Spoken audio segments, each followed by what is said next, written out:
दोस्तों, क्या आपको लगता है कि कर्ण के पास जो कवच और कुंडल थे, वो सिर्फ सूर्य देव का एक उपहार था?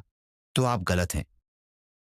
असल में वो कवच एक श्राप था, एक कर्ज था जो पिछले 20 लाख सालों से चला आ रहा था। एक ऐसा राक्षस जिसे मारने के लिए स्वयं भगवान विष्णु को 2 रूप धारण करने पड़े और 1000 बार मरना पड़ा। तैयार हो जाइए, क्योंकि आज हम महाभारत के सबसे बड़े सीक्रेट का पर्दा उठाएंगे। सहस्त्रकवच, 1000 कवच वाला राक्षस। कहानी शुरू होती है सतयुग में। एक असुर था, दंभोद्भव। उसे चाहिए थी अमर होने की शक्ति।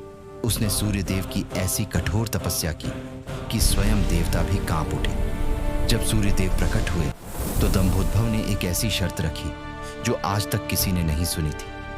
मुझे चाहिए 1000 दिव्य और हर एक कवच। कवच को तोड़ने के लिए किसी भी योद्धा को 1000 साल तक तपस्या करनी होगी और उसके तुरंत बाद 1000 साल तक मुझसे युद्ध करना होगा। जो भी लेकिन मेरा ट्विस्ट कवच अभी बाकी तोड़ेगा, था। वो उसी उसने पल कहा, मर जाएगा। जो भी मेरा कवच तोड़ेगा वो उसी पल मृत्यु को प्राप्त हो जाएगा। मतलब अगर आपने उसे मार भी दिया तो आप भी खत्म। सूर्यदेव ने कहा, एवमस्तु, तथास्तु। अब सहस्त्रकवच ने पूरे ब्रह्मांड में तबाही मचा दी। देवता परेशान थे, क्योंकि एक कवच तोड़ने में ही 2000 साल लग रहे थे। तब धरती पर अवतार हुआ नर और नारायण का, जो भगवान विष्णु के ही 2 अंश थे।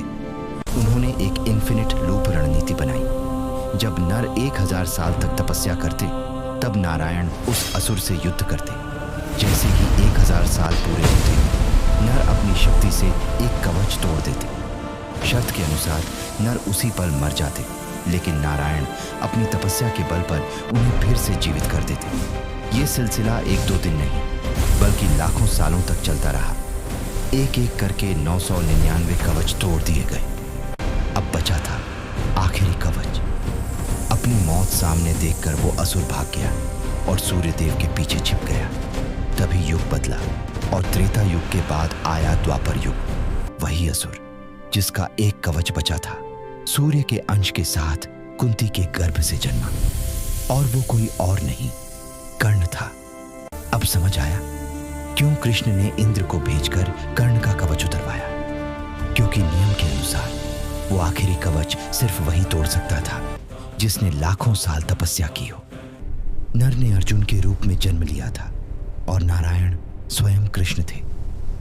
कर्ण कोई साधारण मनुष्य नहीं था, बल्कि एक ऐसी आत्मा था जिसे अपने पिछले जन्म के पापों का प्रायश्चित करना था।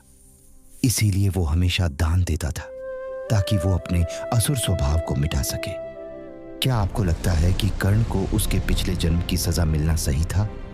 कमेंट में अपनी राय बताएं और ऐसी ही अनसुलझी कहानियों के लिए सब्सक्राइब करना ना भूलें।